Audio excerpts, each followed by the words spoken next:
भोजन सत्य कमाई के द्वारा या भगवद आश्रय के द्वारा, विरक्त भगवदाश्रित भिक्षादिवृत्ति आकाश वृत्ति गृहस्थ धर्म की कमाई के द्वारा, सात्विकन अपवित्र न हो। जैसे एक प्रश्न कर रहे थे कि हम तो बाहर ज्यादातर व्यापार आदि में जाते रहते हैं, हमें होटलों में खाना पड़ता है, आप कहते हैं कि बाजार का ना खाएं। तो देखो, भगवत प्राप्ति करनी है तो संयम में आना पड़ेगा। होटल में माना कि सामने आपको जो आपके मेज पर रखा गया भोजन स्वादिष्ट दिखाई दे रहा है, गर्म दिखाई दे रहा है, लेकिन उसका निर्माण किन वृत्तियों वाले व्यक्तियों ने किया है? वो जो नौकर हैं उनको पता नहीं कि स्नान करके पवित्र होके किस तरह से कैसे हमें भोजन बनाया, तो वो सात्विक है या राजसिक है या तामसिक है। उनको इसका ज्ञान नहीं। वो कहीं भी किसी भी अंग को छूते हुए अपने कार्य करते रहते हैं, क्योंकि उनका ज्ञान ही नहीं, उनका केवल ड्यूटी बाय ड्यूटी है।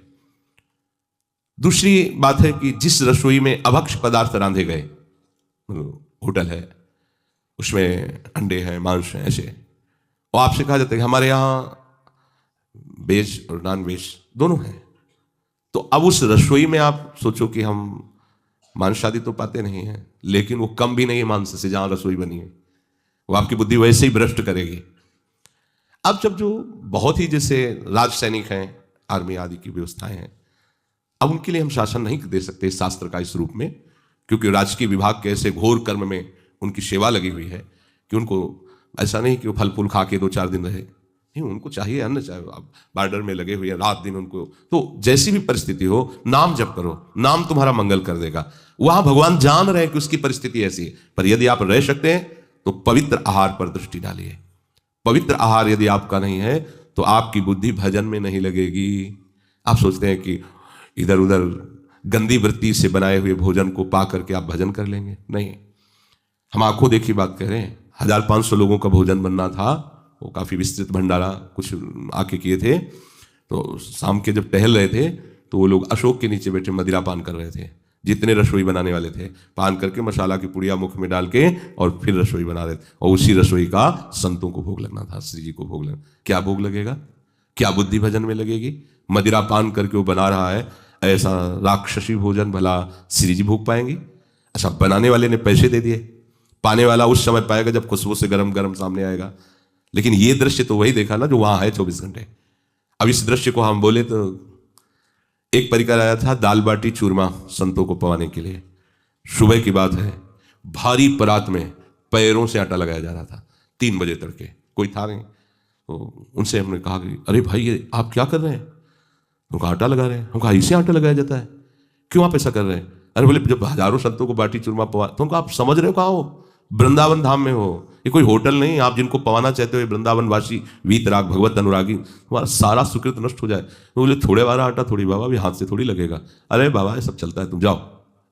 जिसने जो बनवा रहे थे पवाने के लिए, उनसे जब बोले काहे को बाबा तुम बेकार की बातें करते हो? अरे मतलब आप बोल भी नहीं सकते, आप उस पर निरीक्षण परीक्षण नहीं, क्या होगा? इसीलिए कहा जाता है कि बहुत सावधान। अन्न जैसा जाएगा हमारा विचार वैसा ही बनेगा, वैसा ही हमारा चिंतन होगा। इसलिए सात्विक हो और अपवित्र पद्धति से न बनाया गया हो भजन के लिए भगवत। तभी तो भजन में रुचि नहीं होनी, भजन का नशा चढ़ता है। ये धाम है, हिया फिरे स्वार्थ आपने, भजन गए फिरे बाह। भोजन को जब स्वाद बुद्धि से पकाया जाता है, अपने शरीर के लिए पकाया जाता है, तो वो साधन में बाधा पहुंचाने वाला भोजन बन जाता है। और जब स्वाद बुद्धि अपनी न रख के श्री जी के भोग के लिए पकाया जाता है और अपने प्रसाद पाते हैं, तो वो भजन बढ़ाने वाला बन जाता है। अब देखो, आप श्री जी को भोग लगाने के लिए बात सोचते ही पवित्रता का विधान आ जाएगा। ये हमारी श्री जी के रसोई, इसमें प्रवेश मत कीजिए, और बड़ी सावधानी से और श्री जी का चिंतन करते हुए वो आपके भजन में सहयोग देगा। भोजन धर्म के अनुसार कमाए हुए अन्न से और आयुर्वेद की दृष्टि से उतना ही जितना आपको आवश्यक है। 39 तोला 24 घंटे में आयुर्वेद की दृष्टि थी, पर उसको डबल कर दिया। फिर भी अभी नहीं समझ में आया तो छूट देने की बात की। अब अगर बहुत बड़ा शरीर है, उसका आहार है, तो उसको भाई देख लो, ऐसा ना हो कि फिर साधन भजन में प्रमाद आने लगे, अन्न का चिंतन बनने लगे।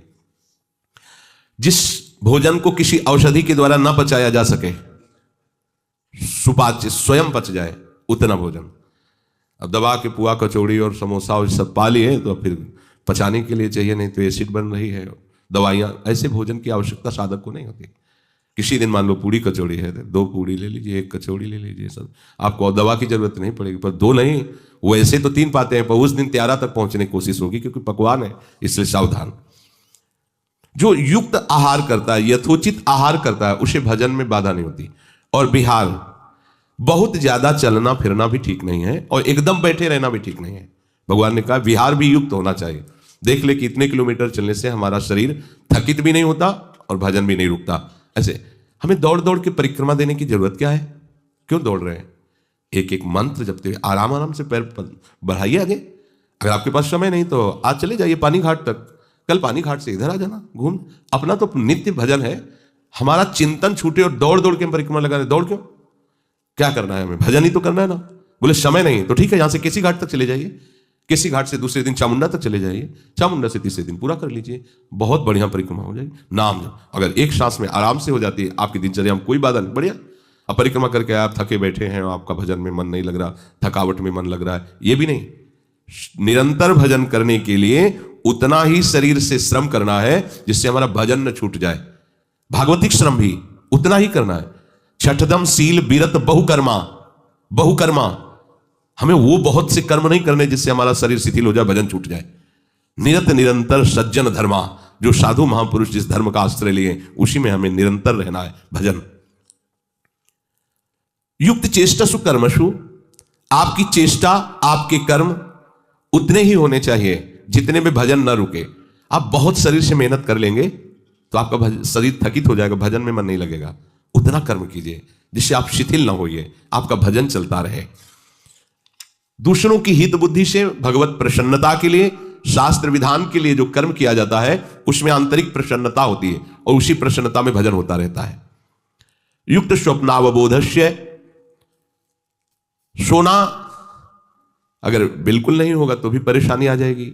भजन में नींद आलस्य सताएगा, दिन का जागना भी उसके लिए भार लगेगा। इसलिए उचित सोइए, उचित जगिए। वैसे सोने के लिए यहां आज्ञा कर रहे हैं, रात के आरंभ में सो जाए और रात के अंतिम भाग में जग जाए। रात का 10, 11, 12, 1, 2, 3, बस इसके आगे नहीं। अच्छे उपासक 1:30-2 बजे जग जाते हैं और थोड़ा शिथिल तो 3 बजे। इसके बाद सोना साधकों का कर्तव्य नहीं। और जो 5 बजे 6 बजे और फिर जो 7-8 बजे, कोई महापुरुष 11 बजे भी उठते हैं। 11 बजे उठने में क्या 11 बजे तो दोबारा लेटने का समय आ जाता है। अपने लोग तो 11 बजे दोबारा विश्राम का समय है, घंटा आध घंटा लेट ले, फिर दिनचर्या। वो 11 बजे उठते हैं। युक्त स्वप्न से कहकर प्रभु को यह समझाने की भावना कि आपकी नींद यथोचित होनी चाहिए। रात्रि में इतना सो जाना चाहिए। देखो जैसे जो लोग सोचते हैं कि हम रात्रि में उठ के भजन करेंगे और दिन में सोएंगे तो समय तो बराबर हुआ ना। बोले रात्रि में शांति रहती है। शांति तुम्हारे हृदय में चाहिए, बाहर की शांति से कोई लाभ ज्यादा नहीं है। हृदय अगर विषयों का चिंतन और अशांत है तो चाहे जहां बैठ जाओ, कोई बात नहीं। ये बहुत बढ़िया समय है। 2 बजे 2:30 बजे उठकर शौच स्नान करके अपनी दिनचर्या शुरू कर दी। अब इस मंगल समय मान लो आप 10 बजे से लेकर 3 बजे तक आप भजन में रहे, क्या आपका भजन है कैसा वो आप देख लीजिए, क्योंकि वो शयन की स्थिति होती है तो प्रायः सबको नींद आ दी। फिर इसके बाद आप सुबह ब्रह्म मुहूर्त में सो गए तो ब्रह्म मुहूर्त में जो भजन का सुख है, ऋषियों ने उस समय के लिए बहुत मंगलमय है। उस समय हम सो रहे हैं तो मुझे लगता है अच्छा है ये मध्य भाग शयन का, रात्रि का 10, 11, 12, 10 से शुरू करें तो 11, 12, 1, 2 और 3, 5 घंटे हो गए। 3 बजे से लेकर के और अगली 10 बजे रात्रि तक खूब भजन करो। 5 घंटा शयन हो गया, 4 घंटा शयन हो गया। उसको योग सिद्धि या भजन सिद्धि नहीं प्राप्त होती है जो जब मन आया तब सो लिया, नहीं है तो कई दिन नहीं सोए, ऐसा नहीं चलेगा। एक नियम होना चाहिए। योगो भवति दुःखहा, जो अपना आहार नियमित, विहार नियमित, चेष्टा नियमित, सोना जागना नियमित, बस उसका योग सिद्ध हो जाएगा। नियमित होना चाहिए। गृहस्थी में थोड़ा ये नियम नहीं चल पाएंगे क्योंकि अब वो कब कौन सा कार्य उसके लिए आ जाए, तो फिर अपने समय को ऐसे ही विधान करे कि जिससे उसका भजन न छूटे और जब समय मिले तब उचित शयन कर ले। क्योंकि गृहस्थ आदमी के लिए बहुत, अब रात में पानी लगाना है गेहूं में, अब वहां 10 से 12 वो 1-2 बजे तक सोने की बात कही जा रही हो, सुबह 8 बजे तक पानी लगाए, अब क्या करें? तो जितना काम कर रहा है उसमें राधा राधा राधा राधा राधा, और जब समय मिले तब सो जाए। उसमें देखना पड़े कुछ के लिए, जैसे अपने लोग केवल भगवत मार्ग में हैं, और वो व्यवहार को लेकर भगवत मार्ग में चल रहे हैं तो उनके लिए अलग है। कभी भी कोई भी कार्य आ सकता है, गृहस्थी में ऐसा होता है। तो आप सेवा में बैठे, भजन में बैठे, आप छोड़ दीजिए, आप पहले उस काम को कीजिए, जब आपको समय मिले तब आप उस कार्य को कर लीजिए। ये उनके लिए छूट होगी क्योंकि गृहस्थ धर्म में है। योगो भवति दुःखः, इस प्रकार आहार विहार करने वाले उपासक का योग सिद्ध हो जाता है। योग और भोग में बहुत बड़ा अंतर है। योग में तो भोग का अत्यंत अभाव है, योगी कभी भोगी नहीं होता। भोगी चाहे तो कभी योगी हो सकता है, उसके लिए चांस है। भोगी चाहे तो सत्संग के प्रभाव से योगी हो सकता है, पर योगी कभी भोगी नहीं हो सकता। जो भोगों का सुख ले रहा है, जब तक उस सुख का त्याग नहीं करेगा तब तक योग में कैसे आएगा। इसलिए उपासक को 24 घंटे के समय को विभाजित कर देना चाहिए। 24 घंटे को विभाजन करना है, आहार विहार में कम से कम समय लगाइए। अब किसी किसी को देखते हैं घंटों प्रसाद ही पाते रहते हैं, घंटों बाथरूम में ही लगते हैं। ऐसा समय नष्ट नहीं किया।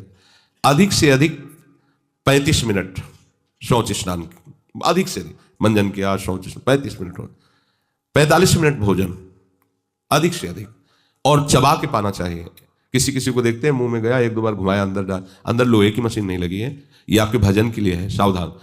आप कम पाओ लेकिन अच्छा चबा करके पाओगे तो आपका स्वास्थ्य अच्छा रहेगा, पाचन तंत्र अच्छे रहेंगे और नींद आदि में आपको सहयोग मिलेगा। जिसका कब्ज बना रहता है, पेट में गैस बनी रहती है, पचता नहीं है, उन्हीं को बार बार जमवाई और आलस से प्रमाद आता रहता है। आहार विहार के लिए आपको समय निश्चित करना होगा। निश्चित समय पर ही आहार कीजिए, रोज समय नहीं बदलना चाहिए आहार का। यदि आप 11-12 के बीच में, तो बहुत काल तक आप ऐसे ही चलाइए, तो उसे नहीं कि कभी 2 बजे, ये भी गलत बात है। एक नियम रखिए आहार का, वो समय गया तो आहार नहीं करना, अगले समय में करेंगे, ये नियम रखना चाहिए साधु को, उपासक को।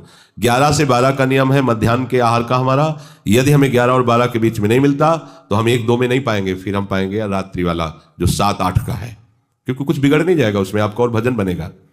घूमना फिरना एक नियत समय से होना चाहिए, नियत समय में इतना हमें टहलना है बस। देखो जो भजन करता है उसका हर कदम परिक्रमा होती है, ध्यान रखना। जिसने अपने जीवन को प्रभु के चरणों में अर्पित कर दिया, जहां भी चलता है प्रदक्षिणा होती है, उसका शयन भी समाधि होता है, उसका हर शब्द स्तुति मानी जाती है, क्योंकि उसने अपने जीवन को प्रभु के चरणों में समर्पित कर दिया है। शारीरिक आवश्यकताओं के लिए 6 घंटे सब निपटा लो इसी में। खाना पीना घूमना सोना अच्छे साधक के लिए है ये। 24 घंटे में 6 घंटे भगवत स्मरण करते हुए इसमें निपटा लो। स्मरण करते हुए सो गए, स्मरण करते हुए जग रहे, स्मरण करते हुए कुल्ला स्नान आदि और भोजन 6 घंटे में। आओ अपने लाइन पे आओ, पद्धति पे आओ। इसके बाद कितने बचे? 18 घंटे। 18 घंटे में अगर आप गृहस्थ हो तो आप, हम कह रहे हैं 9 घंटे आप सेवा में ले लीजिए, गृहस्थी व्यापार नौकरी। 8 घंटे होते, आधा घंटे आने के, आधा घंटा जाने के, 9 घंटे, 10 घंटे, अब बचे 8 घंटे। 8 घंटे भजन कर लोगे तो भगवान की प्राप्ति सहज हो जाएगी।